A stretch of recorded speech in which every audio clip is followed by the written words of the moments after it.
It's a wonderful time that we can worship God. Amen? Hallelujah. So, as you look for your place to sit, let me just try to fix this. There you go. Thank you. Oh, no, that's pretty much it. Thank you, Christian. Good morning. How are you guys? Are you now ready to study God's Word? Hallelujah. Hallelujah. That's what we want, right?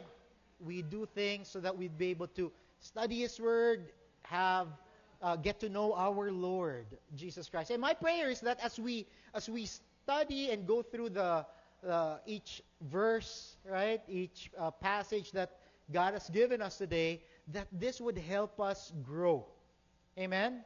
And I certainly hope that you guys are growing in the knowledge and intimacy with our Lord Jesus Christ. Now, let me just before I talk about, because we're going through the book of Genesis. Okay, this is the very first book of the Bible, and um, we are now at the tail end of book of Genesis, and I certainly hope that you guys are learning from it. Okay? But before I proceed, let me just mention something to you. Let me see if I can make this work. There you go. Okay. I want you to imagine a world-renowned tightrope walker, okay, and preparing to cross a high wire stretched across the vast canyon. Probably just like this, okay? And I've read this story of this tightrope walker, and he was asking the people, "Do you think that I would be able to get to the other side?" Right?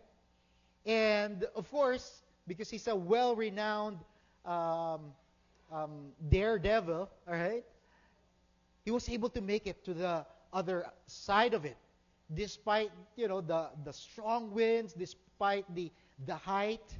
I don't know about you. I'm not really good with heights, right? Those are one of those things that I'm pretty anxious about.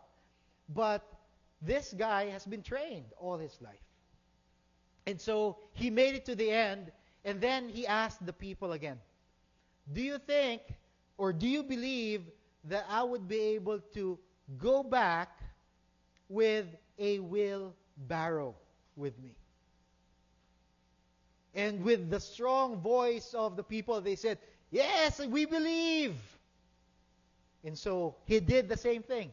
He went back with a wheelbarrow, and he got back to the other side safely.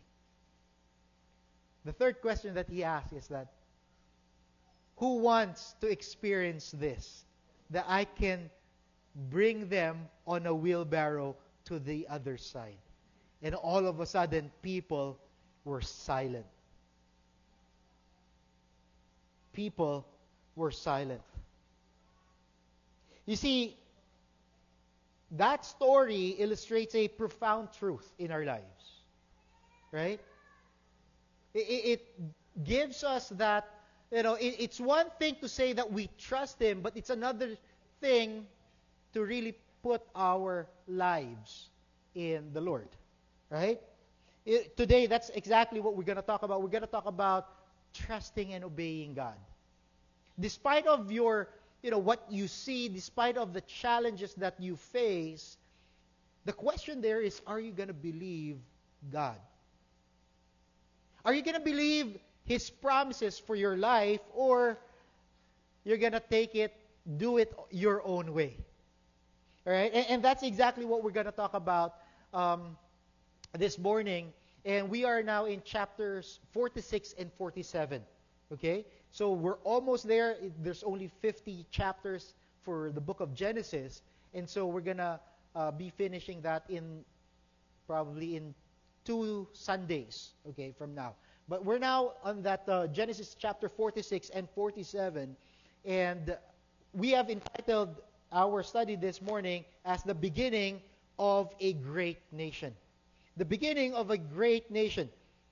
And I've put that subtitle there, Trust God.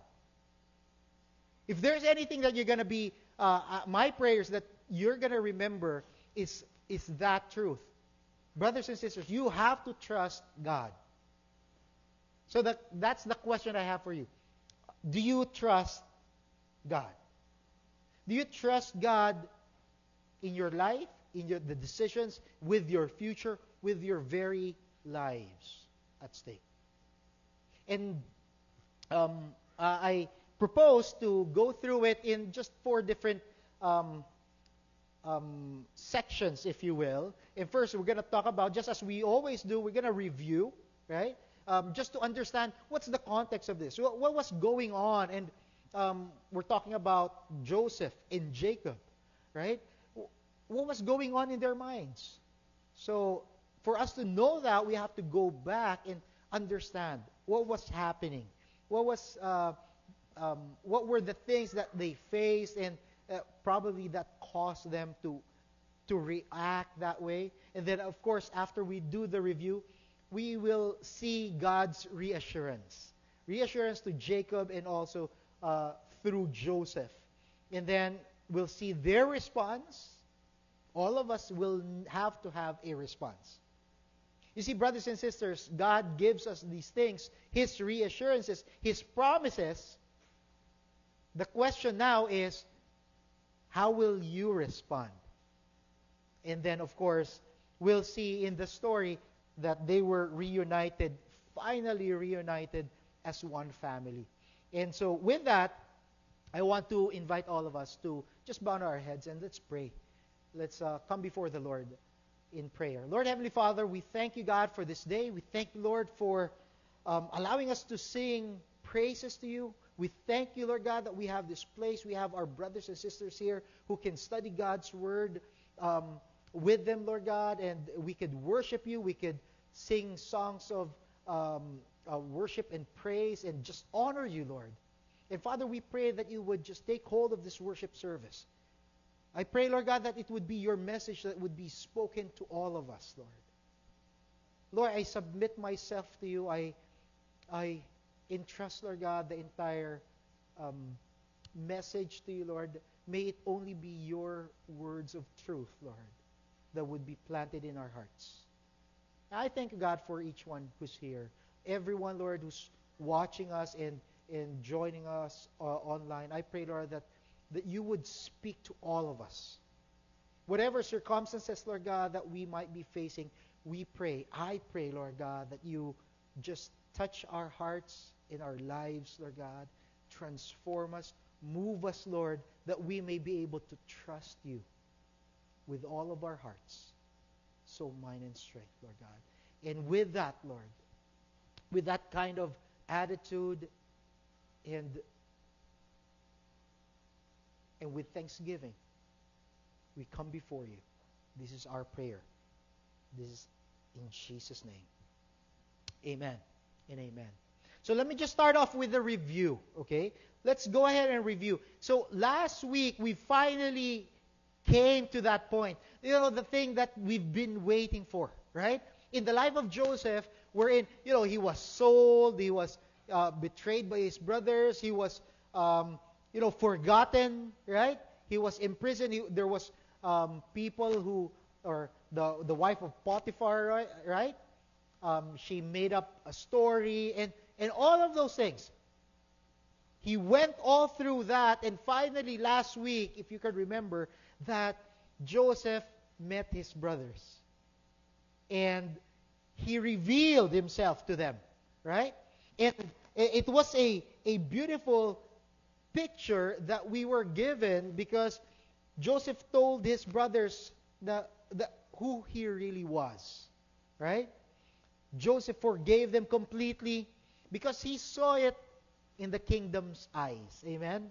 Right? He was not just looking at those things in his life based on his circumstances. And there's a lot of times that we do that. We assess who God is based on, the things that we face. We doubt God's goodness. We doubt if He's really in control. Why? Because we look at our circumstances. But we see in the life of Joseph that he saw it in such a way that it's bigger than his life. It's bigger than him. That God was actually fulfilling something that he promised. That God was just unfolding all of this. This is part of God's amazing plan. And brothers and sisters, you have to believe that in your life as well. That whatever you're going through, that's part of God's amazing plan. Amen? And that has to take a step of faith. Amen? And so, all throughout that, God kept Abraham's grandsons with his great-grandsons alive during famine.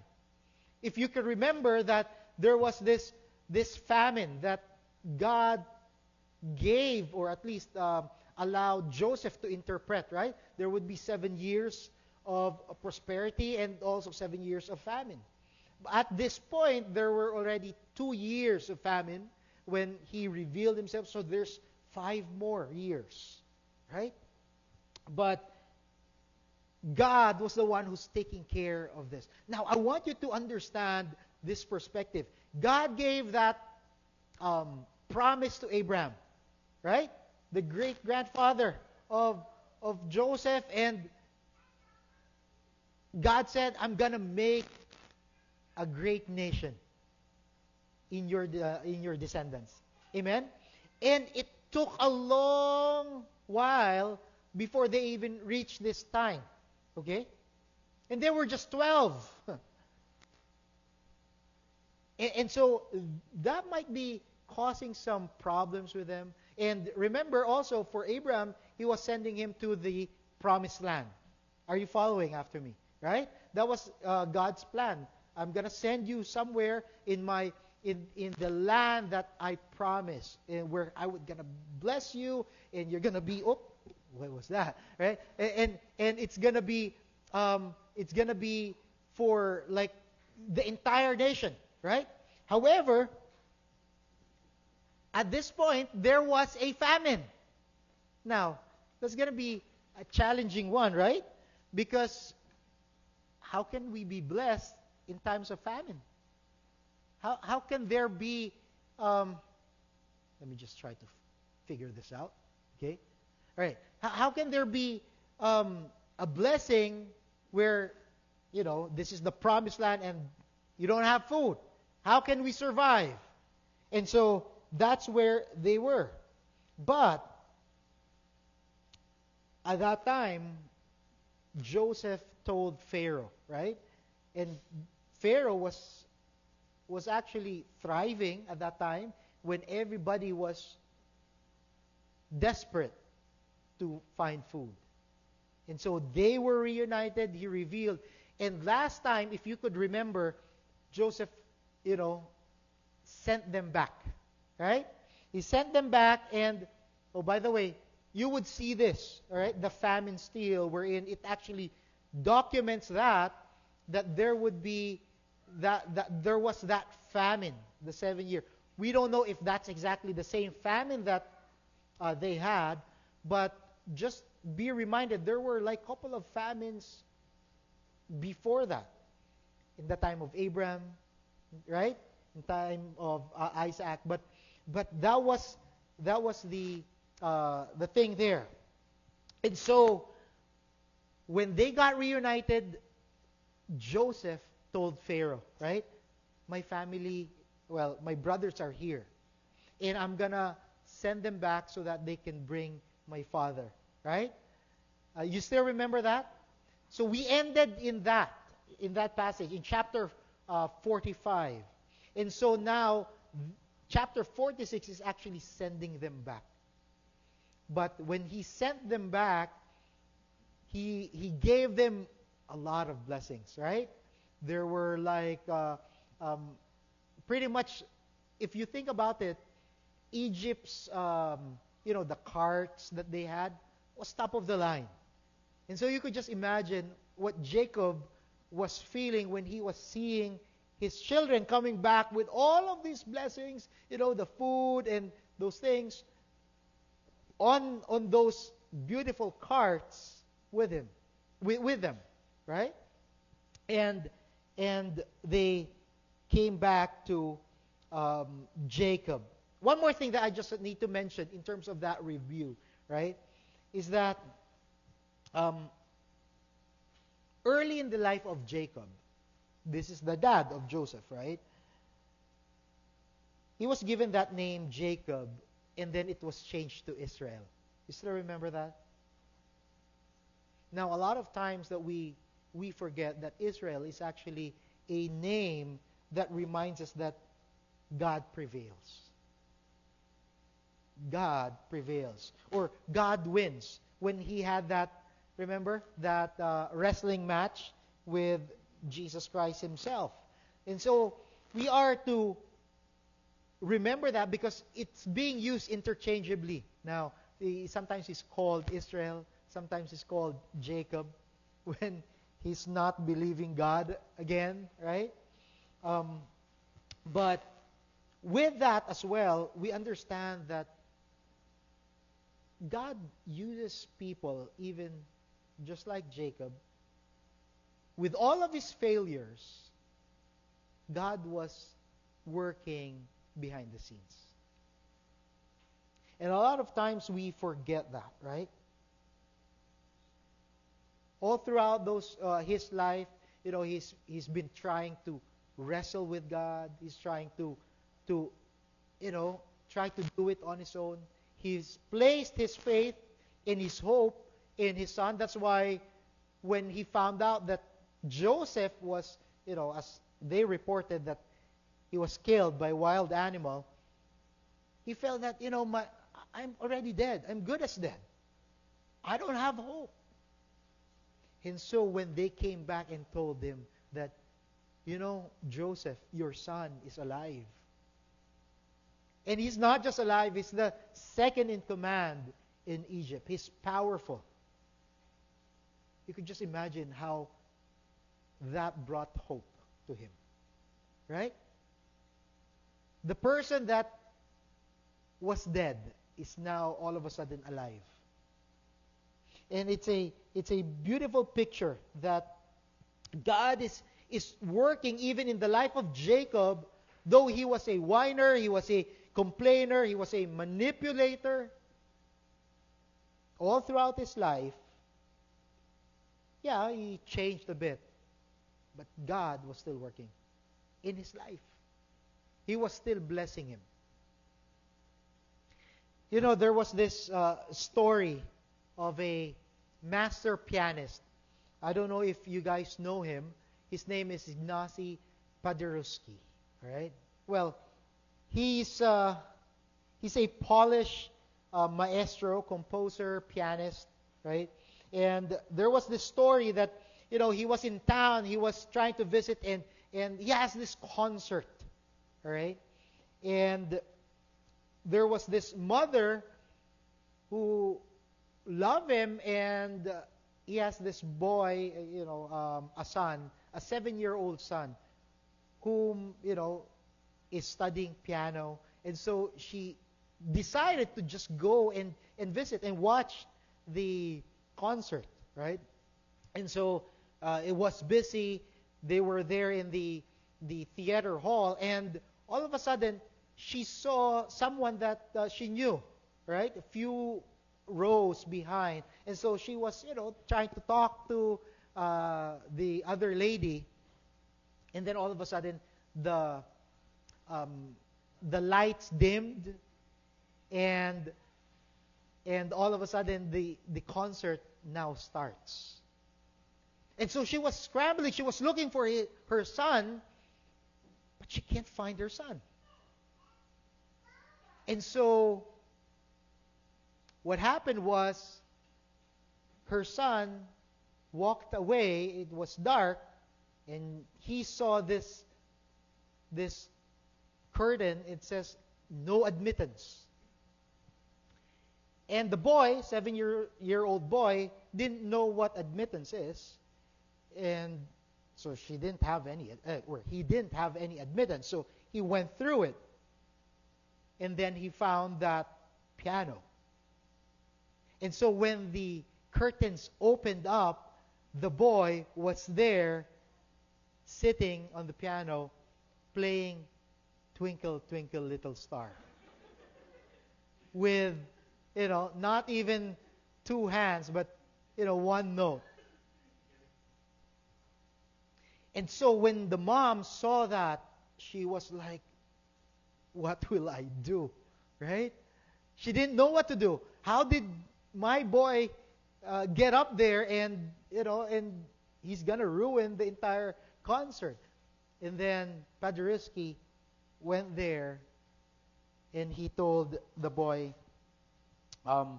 he whispered to the boy's ear and says, keep playing. Keep playing. Don't stop.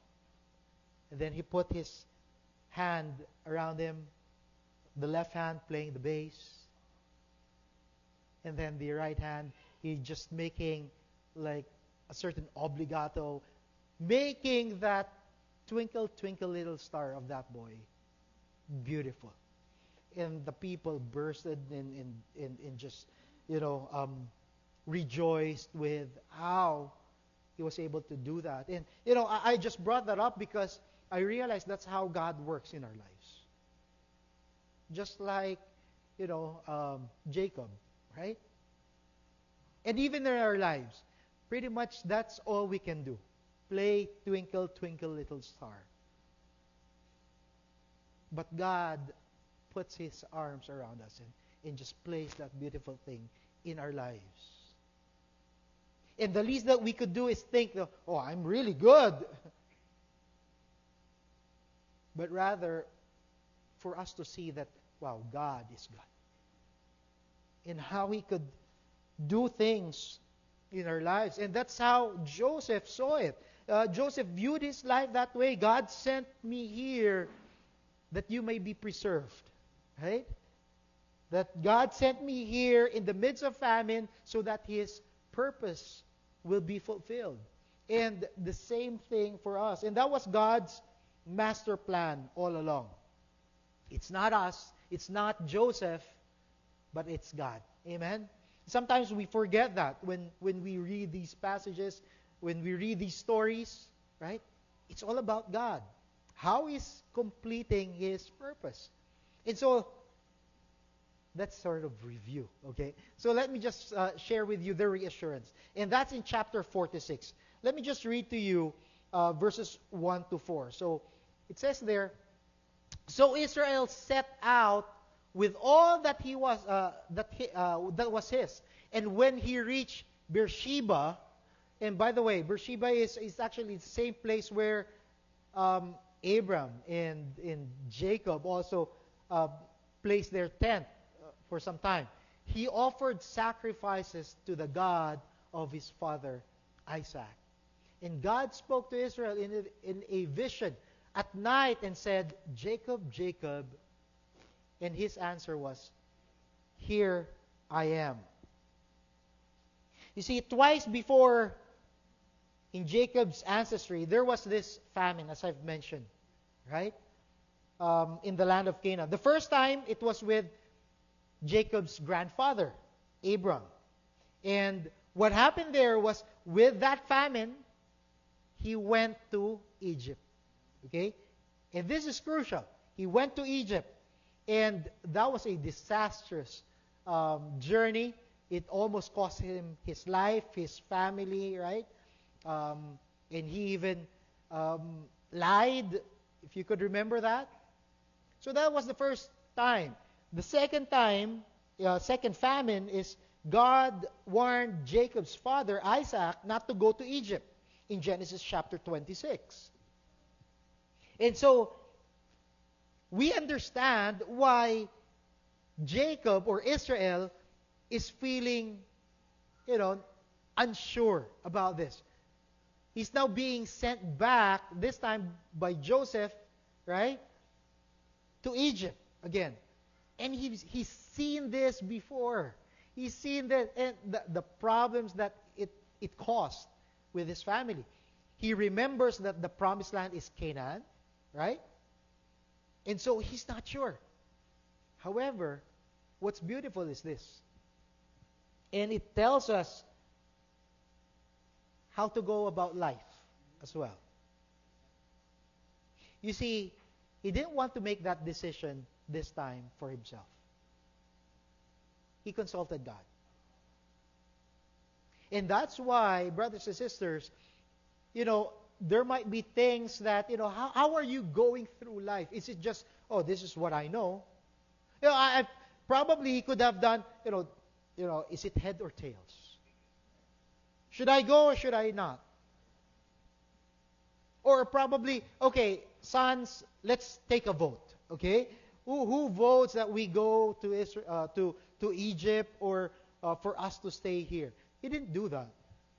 What he did was he went to God.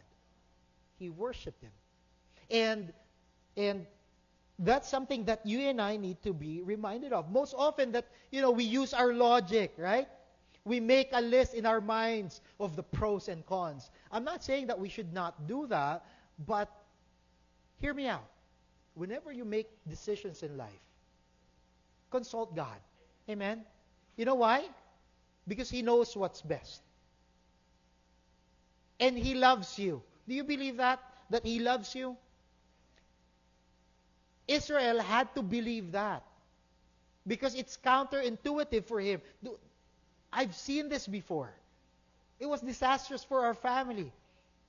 And so, when he went to God, what was beautiful is, look at this. Proverbs chapter 3, verses 5 and 6, right? Can you read this? 1, 2, 3, go. Trust. Seek His will. When you are not sure which path to take, always go back to God. Right? Our default is to trust our own understanding. Amen? And that's exactly why Proverbs tells us this is wisdom. He's saying, don't trust in yourself. If what you're thinking is going against what God says in His Word, hear me out. Doubt your intellect. Don't doubt God. Doubt your intellect. Believe God. And that's exactly why I'm saying, the subtitle is Trust God. Trust God. And so, with that, verse 3 and 4, God responds to him, I am God, the God of your father, He said. Do not be afraid to go down to Egypt, for I will make you into a great nation there. God has been reminding them. Remember, God gave that promise to Abraham, to Isaac. Now He's saying to Jacob and Israel, He's saying, no, I'm going to make you a great nation. Nothing changes with my plan, God is saying. And so, He says there, go. I will go down to Egypt with you. That's a good principle. Just like Moses, right? And probably for us, we are to always ask God, Lord, I don't want to go there if your presence is not with me. Right? Even if I'm going to get this much, Lord, I don't want that. And this is something that is so beautiful, right, for us. Always pursue where God's presence is. And God reassures him. God reassures him of His promise. He's saying, my son, I remember what I said. And believe me, when God promises something, He will fulfill it. He will fulfill it. And says there, and I will surely bring you back again. Now, that's a light bulb moment for Israel. Right? Why? Because this is what he knew. Okay? God said they need to be in Canaan. And yet, now He's asking them to go to Egypt. But God says also that, hey, I'm going to bless you there, going to make you a nation, but I'm going to bring you back. And that's why this is so powerful. Because this doesn't happen in an instant. It took years. there would be years after this, right? Now they're in Egypt. That the next Pharaoh wouldn't remember Joseph. And they became so great nation there that, you know the story in Exodus, right? We'll get there eventually, but for now, this is where we know. Okay, let me just, and Joseph's own hand will close your eyes. What was happening here is, he's just saying that, when you die, you're going to be with Joseph. He's going to be with you. And that was the same thing that he was saying, that, I'm already dead. Because he thought that Joseph was dead, right? On a side note also. You see, brothers and sisters, when you're reading these passages, I want you to understand how God deals with them. God spoke to Abraham, right? To Isaac, to Jacob. But I don't see that happen in Joseph. For Joseph, God spoke to him through dreams, right? For Jacob, he appeared and he even wrestled. What's my point? Here's my point. Just a side note. You see, God works in different ways. He speaks to us in different ways. And sometimes, He would work in your life in a different way. He would send people reminding us. But for all of us, He has given us His Word. He has revealed Himself through His Word. And so, that reminds us, let's go back to God's Word. But, even with that, God would remind us in different, probably in circumstances in life, right? There are people that goes through unimaginable trials. But God used these things because He shows us in ways that we never would understand. Okay? But even with that, right? I want you to look back in your life how God moved and how God reassures us. You see, God has been reassuring you of His love. Make no mistake about it. Sunday after Sunday, when we come here, that's God's message for us. And sometimes we're just blind in seeing what He's talking about, what He has been working in our lives, right? Despite of all those, God is working in our lives, in your life. And so the question there is, when God reassures us, what would be your response?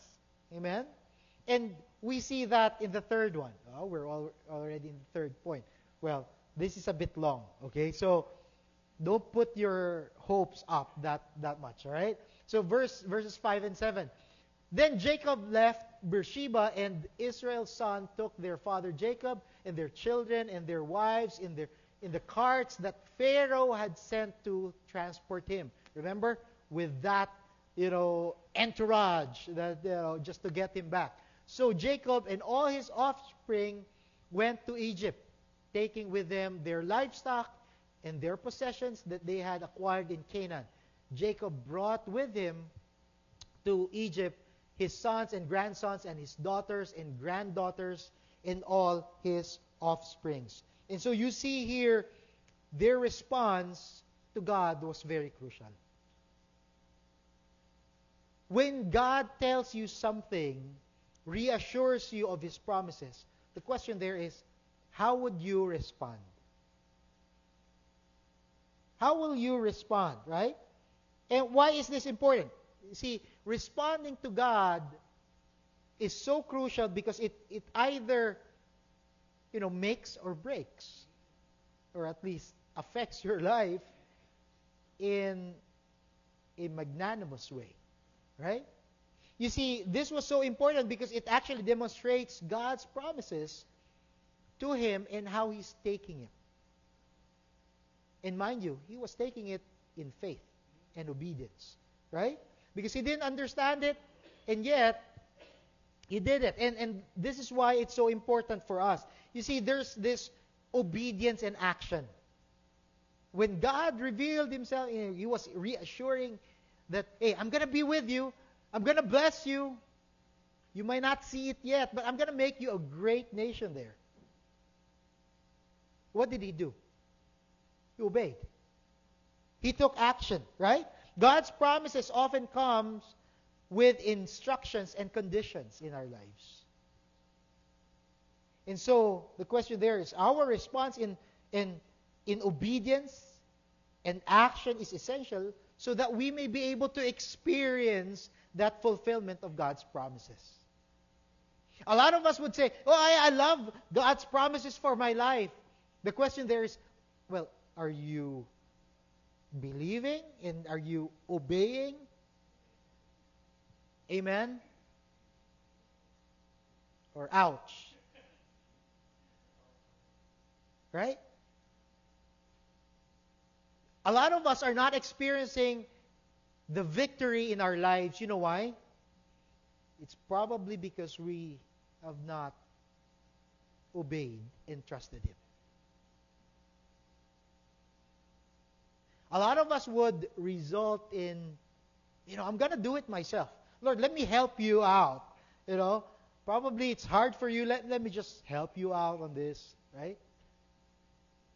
And I've seen this again and again. We could push what we want to the Lord.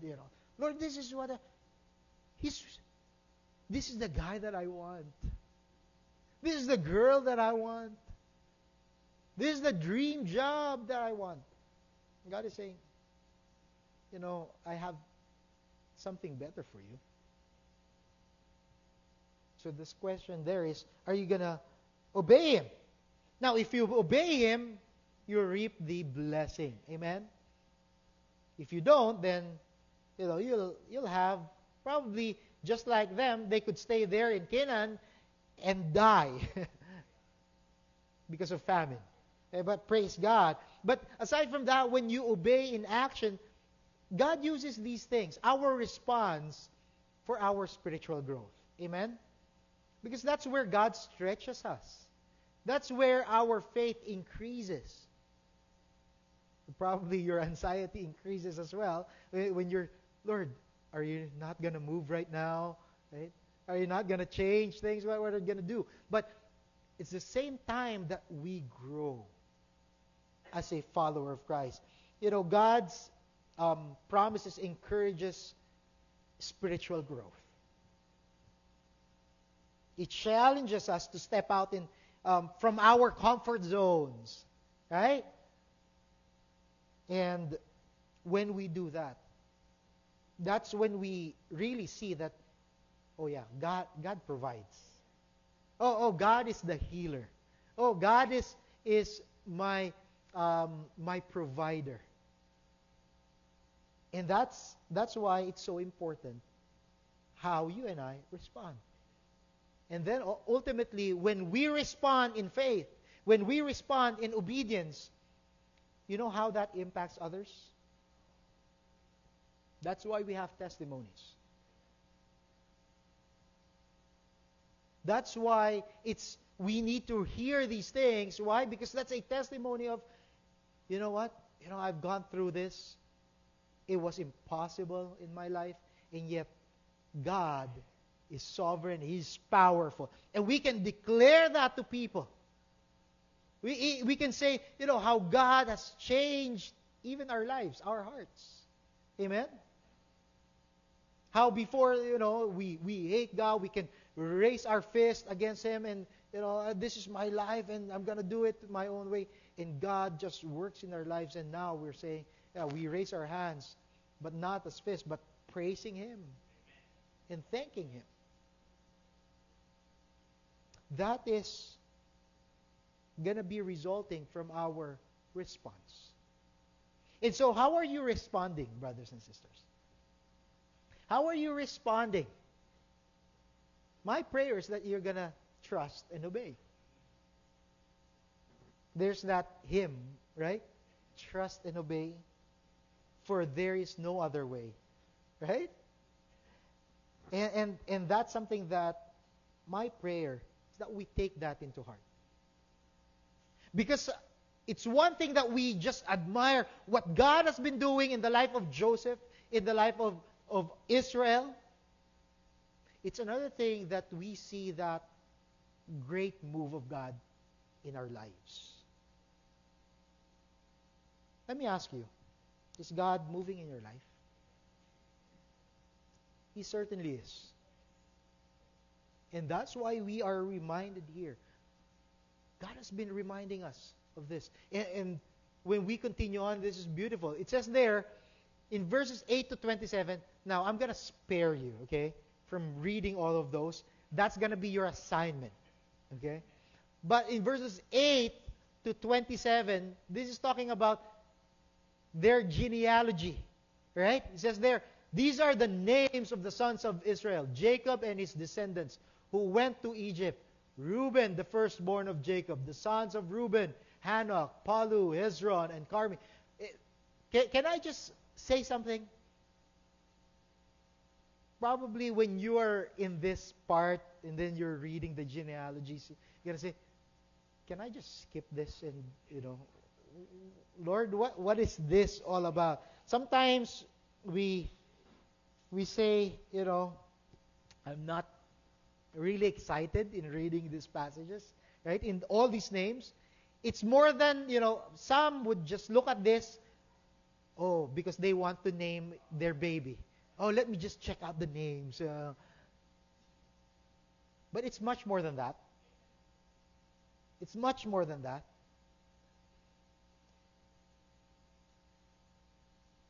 It says there, the son of Simeon, the sons of Levi, the sons of Judah, and he talks about all of their sons. Let me just mention why I believe this is important as well. And sometimes we fail to see this.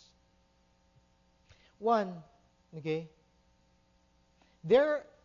God gives us this passage, you know why? Because this is ultimately pointing to the greatest genealogy of all. And whose genealogy is that? It's Jesus. It's Jesus' genealogy. He's saying that, hey, this is what I said after, the fall of man, that I'm going to do this. And God is doing that. He's just weaving. This is part of God's great plan of salvation. Next year, we're going to study the book of Romans. Okay? That's going to be something. And I'm going to share with you as well that great plan of salvation. And just beautiful, that would just deepen our roots in understanding that God was in control all throughout. And here, that's exactly one of those things that he's mentioning. I'm giving you all these names. I'm giving you, this is their genealogy, right? 70 of them going back or going to Egypt. And sometimes we also see or forget, why do we have these? We don't know much about the other, the names there. Not all of them are we're given, okay, this is what they've done, and we don't mind that, but can I just insert something? If your name is there, that's going to be a big deal. Amen? If your name is listed there, you're going to say, oh yeah, this is good. This is exciting, right? My name is here. And God is reminding us, you know why? God knows each one of them. And God knows you. You may not know them, but God knows them, and God knows us individually. Sometimes we fail to see that,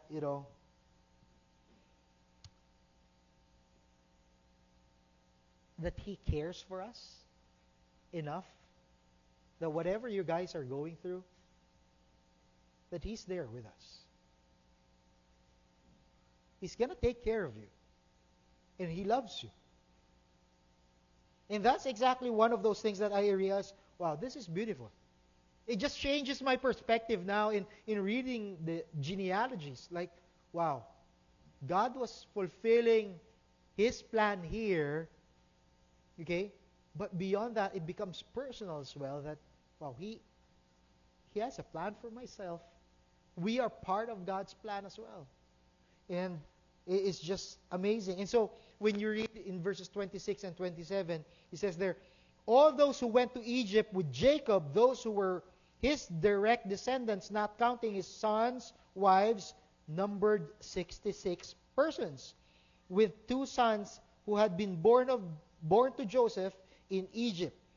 And the members of Jacob's family which went to Egypt were 70 in all. Now, I want you to also picture this out, right?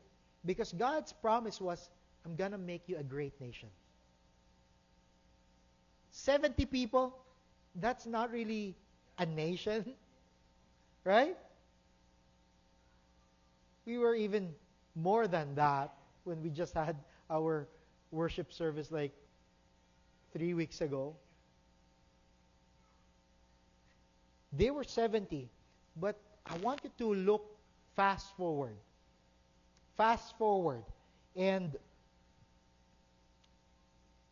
right now, well, I think this was 3 years ago, there were like 7.2 million Jews. Well, people in Israel, 5.6 or 6 million are Jewish, right? Israel right now, they're having 10 billion a year of, and this is not big, Israel is a very small land in terms of in the Middle East. And they have the 4th largest record as exporters of citrus fruit. Just imagine that. In the desert, Middle East, and yet they are the 4th largest exporter of citrus fruits. The 3rd largest, the 3rd largest exporter of fruits in all, right? So from 70 people to 2.1 million from the time that, probably it's around that, 2.1 million in the time of Moses when they left. When the 10 Commandments, the plagues. Let me just remind you of what happened there. Because they stayed in Egypt, right? And they grew there in number. But this was all God's plan for them. God was multiplying them. And I'm just thinking about the will of God for us, right? You see, brothers and sisters, God's will is always the best. They didn't understand that. Sometimes it doesn't line up with our timeline, our, the way it needs to unfold, right? Or you have to do this, so, you really answer my prayer. But God answers it in different ways. And so, God's will is always the best. And this is something that we'll study next year in Romans chapter 12, verses 1 and 2. It says there, therefore, I urge you, brothers and sisters, in view of God's mercy, to offer your bodies as living sacrifice, holy and pleasing to God. This is your true and proper worship. Do not conform to the pattern of this world, but be transformed by the renewing of your mind. Then you will be able to test and approve. You know what God's will is? According to that, God's will is good, it's pleasing, and it's perfect. A few years ago, I don't know if there were people here, we talked about God's will. God's will is totally sovereign, right? And always redemptive in nature. Sometimes it's confusing, but it's always perfect. That is God's will. And so, if you are going through that, just be reminded of that. And we see that in verses 46, or verses 28 to 34 until chapter 47, they get reunited. This is the first time that, they're together as a family. And I want you to take note also of what Joseph was for his family. Sometimes you miss that. And so, that's the last one. In chapter 46, verses 28, 28 onwards, it says there, "Now Jacob sent Judah ahead of him to Joseph to get directions to Goshen. When they arrived in the region of Goshen, Joseph had his chariot made ready and went to Goshen to meet his father Israel."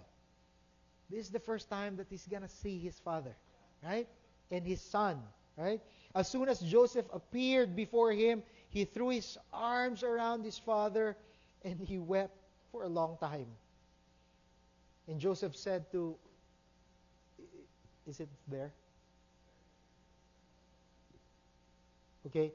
And Israel said to Joseph, "Now I am ready to die, since I have seen myself that you are still alive." And so, with that, they were together. And then Joseph said to his brothers and to his father's household, "I will go up and speak to Pharaoh and will say to him, 'My brothers and my father's household, who were living in the land of Canaan, have come to me. Then the men are shepherds.'" Now this is preparing them for that meeting with Pharaoh, right? But you see here how Joseph also was the one mediating with Pharaoh and with his family. Another picture of Jesus Christ, right? That he was the one who was talking to Pharaoh, appealing for his family, appealing for his brothers, right? Okay, and he was saying, okay, this is what we're going to do, okay? This is what you're going to tell him. So, my brothers and my father's household who were living in the land of Canaan have come to me. Then the men are shepherds. They tend livestock. He was pretty much building them up, right? Now, later on, you're going to see that Egyptians didn't like shepherds. They want to distance themselves. But that's God's plan as well. So that, they don't get, they won't have intermarriage, and He will preserve that Jewish nation so that when they go out there, they're going to be like 2.1 million, all in all, in that Exodus, right? And so, verse 33, "When Pharaoh calls you and asks, 'What is your occupation?' you should answer, 'Your servants have tended livestock.'" He's teaching them, okay, this is how you're going to talk to Pharaoh, right? And so he was planning that. "Just as your fathers did, then you will be allowed to settle in the region of Goshen, for all shepherds are detestable to Egyptians." Okay? They're thinking, okay, sheep are, dirty animals, right? And so in chapter 47, what's beautiful is this. So they said that in verses 1 to 4, right? So they met in verse 5. Pharaoh said to Joseph, "Your father and your brothers have come to you, and the land of Egypt is before you. Settle your father and your brothers in the best part of the land." You see the blessing here. You see the blessing that they were receiving because of who? Because of Joseph. You see, brothers and sisters, the blessing that we have right now is because of Jesus Christ. The things that, we cannot come before God with ourselves, even with our best efforts. You could try to go to church every week. You could try to do good works. You could give as much as you can. even give your life. But that would fail when you come before God. Why? Because our God is holy. He's righteous. And I don't know about you. Can I tell you something about myself? Apart from Christ, I am nothing. I'm not righteous before God. I am an object of wrath before the Lord. But I praise God for Jesus Christ, for what He has done. Amen? Do you thank the Lord for what He has done for your life? You know, the reason why you're here, the reason why we're still, breathing and living, that you woke up this morning, is because of the grace of God. And He has given us that great blessing. And one of the greatest blessings that you can thank God for is salvation, that you have a relationship with Him. And you look at this, right? You look at their lives. They are given the best. Pharaoh says, you have the best of the land. Assign them. And he says there, and if you know any of among them with special ability, put them in charge of my own livestock. Pharaoh will say, my livestock, they can take care of them. Just give them work. Give them, just bless them. It was because of Joseph. He was the only mediator. And there's no other mediator between God and man. It's only Jesus Christ. You don't call on any other names. It's only through Jesus Christ. Because the Bible says it's only in Jesus Christ that every knee will bow. Every tongue will confess. Right? That Jesus is Lord. And pretty much when you look at Revelation, that is only the one person who is able to open up the scrolls, who is able to be worshipped in heaven. That's Jesus Christ. And this is a picture of that. This is a picture of that great truth that He is giving us. Now, another thing is this. It's beautiful because, let me just read through this because you might miss something here. I didn't include verses 9 to 12. And Jacob said to Pharaoh, the years of my pilgrimage are 130. Now, he brought in his father. His father is now with Pharaoh, right? And they have this conversation. He says there, my years have been a few and difficult. He's saying, 130 years old, few years. Well, he's comparing it with his, father and grandfather, the people ahead of him, right? So they're not equal the years of my pilgrimage as my father's. Then Jacob blessed Pharaoh. Now, what's interesting here is that it was Jacob who blessed Pharaoh. And again in the Bible, the one who's blessing is always the greater.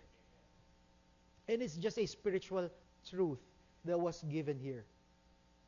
The truth that, he was a greater man because he knows the Lord and the Lord chose him, right? And we were singing that. We thank God that for choosing us, right? Thank you for choosing me. You have to thank the Lord for His goodness in choosing us. Not because that we're so cute, not because you're so good and skillful, you're so talented, and you have so much thing to put on the table. No. The only thing that we put on the table is our sins. It's only by God's grace. And the same thing for Jacob.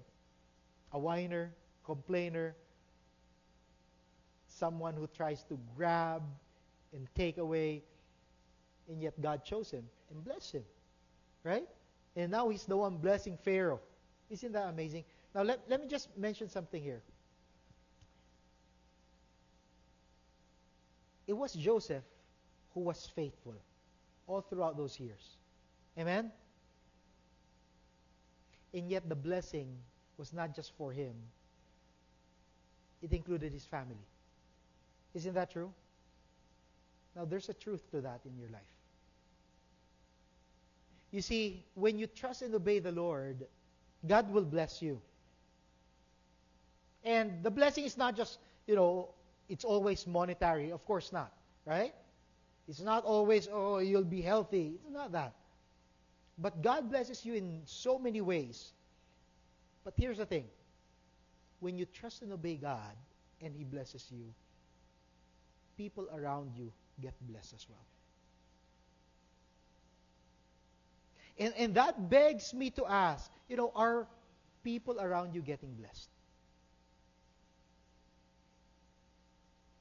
Are people around you getting blessed? Or, nandiyan na si brother. Tara na. Why? Hindi nakaka-bless yun eh. Right? When you're there, will they say, wow, praise God. I always love talking to you. I always love, working with you. I always love serving with you. Because they get blessed. Here's the thing. That comes after because they obey and trust God. When you trust and obey the Lord, He blesses you. And when He blesses you, it's not just for you. Okay? I've seen this again and again. Those who are most generous are the people that God blesses even more.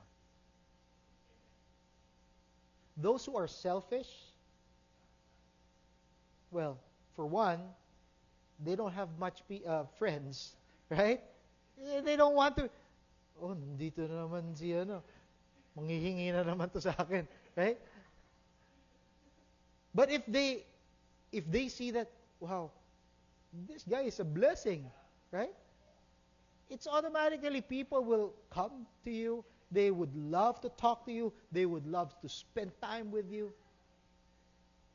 And the reason there is they're trusting the Lord. And so, brothers and sisters, are you trusting God? Will you trust God? They got blessed. The family got blessed. They were given the best, not just like, oh, this land is not that good. Okay, you go there. No. He says, look for the best land. Let them settle there. And by the way, you look for skilled men there with your brothers, and probably they can take care of my flocks as well. Right? What a beautiful thing that is. And so, now the Israelites settled in Egypt, in the region of Goshen. They acquired property there, and they were fruitful and increased greatly in number. Now, we pretty much jumped a passage there wherein what happened there was, because of the famine, there were still 5 years of famine. And, when you're in famine, even Egyptians, they were desperate. And so what happened there is like they were selling everything to Pharaoh or to Joseph. And so Pharaoh was getting blessed even more, right? There were taxes. Okay, these are seeds. Okay, you plant them and you take so that you have food to eat. But a certain part of that, there's like a tax. You're gonna give it to Pharaoh. And so there was this blessing that was given to Pharaoh and to Joseph, and that's why it says there, they acquired property there and were fruitful and increased greatly in number. Right? And when you look at that, again, it reminds you, it's because of God's promise to them. This is exactly what God promised. It's now unfolding before their eyes. Right? And Jacob lived in Egypt 17 years, and the years of his life were 147. When the time drew near for Israel to die, he called his son Joseph and said to him, if I have found favor in your eyes, put your hand up. Remember that promise that God says? He will be the one to close your eyes. Some of us might not know, you know, because in movies like when they die, in reality, it doesn't happen that way. They still have their eyes open and you close them, and you didn't know that, right? You only know Hollywood kind of things, right? But in reality, it's like that. And so, if I have found favor in your eyes, put your hand under my thigh and promise. That's something also that is customary. And it's funny, you better ask Pastor Jay, because even in tribal things, they were putting it under the thigh. I think he shared that with some of you guys when he talked about that. But that's a customary thing, right? And promise that you will show me kindness and faithfulness. Do not bury me in Egypt. He was asking him, I want to be buried back. Well, let's continue. But when I rest with my fathers, pretty much where they would be buried, all right? Carry me out of Egypt and bury me where they are buried. I will do so, as you say, he said. Swear to me, he said. Then Joseph swore to him, and Israel worshipped as he leaned on the top of his staff. We're going to end there. But this is a promise that God has given the Israel. Well, Abraham, Isaac, Jacob, and even Joseph. The question that I have for you is, did God keep His promise? Did God keep His promise? I would say yes, right? He kept His promise. How? The people of Egypt, they went through, well, both of them, they went through that famine together. The people of Egypt didn't know the Lord. And they suffered, right? They sold everything. But for the family of Jacob, of Israel, and Joseph, they trusted the Lord. And they got blessed. And God preserved them and allowed them to grow, have their own place there, so that they can multiply, they can become a great nation. Now, at that time, they didn't see it yet. But it was a picture also, a reminder that, when Jacob or Israel said to Pharaoh, my years here in journey, right, has not been that much. The word there that was used was actually they were journeying. This is not my home, he's saying. And see, it's a beautiful picture as well. In Hebrews, it mentions that as well. That though they did not see it, they were looking at eternal promise of God. In the same way, in our lives, this is not our home. We go through life here. This is a very short time. We are to look for eternity. We are to look at the eternal blessings, how God will fulfill His promise. And His promise is that we will be with Him. And as I was studying this, I was also reminded that, Joseph was saying, you go back, get my father, and when you come back here, I'll prepare a place for you. And that sounded so much like Jesus, right? He says, in my Father's house are many mansions. And He's saying there, I'm going there and I'm going to prepare a place for you. That's our real home. For the meantime, we just need to trust Him and obey Him because He's not yet done. God has blessed them in the land of Goshen. And I'm just thinking about the application there for us, right? Just like the Israelites, and the Egyptians, they had that option. But at the same time, each one of us is given that opportunity. He has given us that opportunity. Will you choose to obey God? Will you choose to trust God and His promises? Or, trust in yourselves? Remember Proverbs chapter 3, verses 5 and 6? Trust in the Lord. Right? And we are given that choice. If you trust His promises, what will you receive? You'll receive blessings. Joseph trusted God all throughout that. In the same time, even for us, will you trust God? Whatever you're going through, some of you might be having problems in terms of their health, in terms of their, plan for their future, for their finances, with their relationships, whatever that may be. The question that I have for you is, will you trust God? If you trust God, that would show in terms of your response. Because He already has given us that reassurance. I will be with you.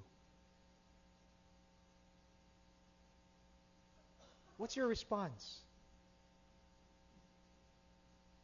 If you don't trust His promises, then you will pretty much receive the consequences of it. And that is with our own lives, right? Are you willing to trust His promises for your own life? I'd like to end with this story. How many of you know George Mueller? George Mueller. George Mueller was a Christian evangelist and the director of the Ashley Down Orphanage in Bristol, England. Right? During the 19th century, he's a renowned and unwavering faith in trust in God's promises. And Mueller actually felt strong for in terms of caring for those children and for the orphans, and so he began his work without any kind of support or just very small support. And you have to feed the children, you have to take care of the children. That needs, money, right? And so he solely based it on prayer. He depended on the Lord, and he was not even asking for anyone, for help from anyone. And there was this one time, when God's provision occurred one morning when the orphanage had no food to serve the children for breakfast. And Mueller gathered the children and the staff and prayed. But their prayer was, they were thanking God. Thanking God for the food that they were about to receive, even though they didn't have food. And so as they finished praying, there was this knock at the door. It was the local baker who had been awakened in the night with the feeling that the orphanage needed bread. So he brought enough bread to feed the children. Then shortly after, the milkman's cart broke right in front of the orphanage. And he offered the milk to the orphanage, and so he could repair his cart. This provided enough milk for the children. And throughout his life, throughout the life of Mueller, he cared for over 10,000 orphans, established 117 schools, offering Christian education to more than 120,000 children. Could you just imagine that? And his life was a testament of faith and trust and obedience to the Lord. Question that I have for you is, Do you want to have that kind of life? I suggest to you that you can only have that kind of life if you learn to trust God, to obey in His call, in His commands in your life. In 2 Samuel, chapter 7, verse 28, the Lord and King, you are God. What a beautiful declaration that is. Your words can be trusted. You have promised many good things to me. This is so true. For Samuel, it's so true for us. Proverbs chapter 3 again, trust in the Lord with all your heart and lean not on your own understanding. In all your ways, submit to Him. And He will make your path straight. You know, as we started, I talked about that tightrope walker. And the question that he had there was, do you think I can do it again? I'm going to bring to you the same question that God asked us. Do you think God can do it again? What He has done in the life of Joseph, Isaac, Jacob, Abraham, those great things that He has done, how He fulfilled His promises. God's question for us is, do you think I can do it again? And the answer there is 100% yes. He can do it again for you. And so with that, my prayer is that you will be willing to submit, trust Him, and obey Him. And you will receive the blessing. Why don't we pray? Lord Heavenly Father, we thank you, God, for this story that sometimes, Lord, we overlook and we just jump through, the beautiful stories in the Old Testament. Lord, thank you because it's just so full of reminders, Lord, for all of us to trust you, to obey you, Lord. Because you've always been faithful to us. You've always been so loving, so caring. And sometimes when we look at our present circumstances, we doubt your character. We try to do things in our own way and try to manipulate things, Lord. But today, Lord, your message is so clear that you want us to trust and obey you, Lord. And that is our prayer. That is my prayer, Lord God, that as I face through hardships and trials and roadblocks in my life, Lord God, that I would trust you. That you know what's best. That your will is always good, it's always pleasing, and it's always perfect, Lord. Father, I commit to you everyone who's here, Lord. You know exactly what they're going through. You know, Lord, the things that keeps them awake at night.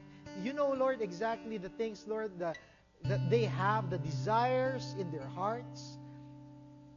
I pray, Lord God, that you would just help us to look back in our lives, how you've been faithful, to be reminded of your reassurance, that as long as we put our lives and submit our lives before you, Lord, that you will always be there for us, that you will never leave us nor forsake us, that you're always gonna be there even to the end of the age. And Lord, we choose to trust you. We choose, Lord God, to obey you. And with that kind of heart, Lord, we entrust to you our future, our decisions, Lord God. Even our desires, Lord. Because we know that we'll be blessed, we'll be happy, we'll be rejoicing with you, Lord.